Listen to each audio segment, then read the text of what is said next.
Hello, Pulaski KY Strong Towns Group. I just wanted to give you a recap of the observation walk we took today in downtown Somerset. There were two of us. We had a really great walk. As we started out, we went by the Beecher House, which many of you may know. It used to be a hotel. It's a 95-year-old building, and now it is housing people that are of lower income on government assistance. And there was a man there who was sitting out in front of the building, and he actually started talking to us, asked us what we were doing, so we explained, and we asked him what it was like to live there and how it was for him to get around. And he said, he likes having the library closed and the farmer's market and the festivals in the downtown area. It's really good. And like the summer nights cruise.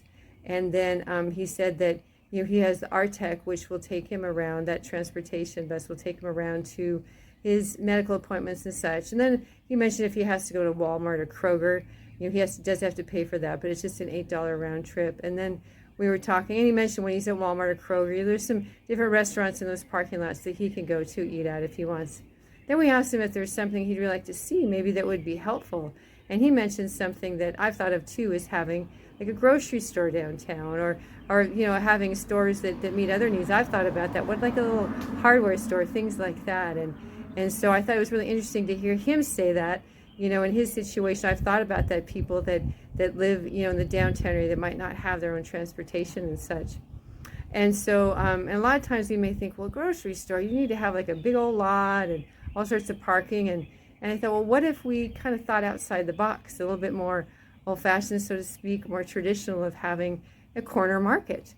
Maybe we could have multiple corner markets in downtown Somerset people could walk to, and where there's groceries, different things like that. So it's really good food for thought. And of course, people may be thinking, well, who's going to put a business in and take that risk? It's like maybe there's someone that would be willing to give it a try, because there are people in the downtown area there's the housing there that people could, with all the sidewalks, people could easily walk to these markets. So that was one thing we observed. It was a great conversation. And then we also walked down some streets. We saw some buildings that are doing really well. We saw some buildings in that area that really could use a lot of work. Some that are obviously abandoned. So there's really a big mix, but it was really a great walk and a great conversation. We talked about different things, and especially for this man that lives there at the Beecher House, it was great to talk with him and to get his input. So we're going to do another observation walk in probably a couple weeks, and I hope that you can join us. And thanks for watching this little recap video.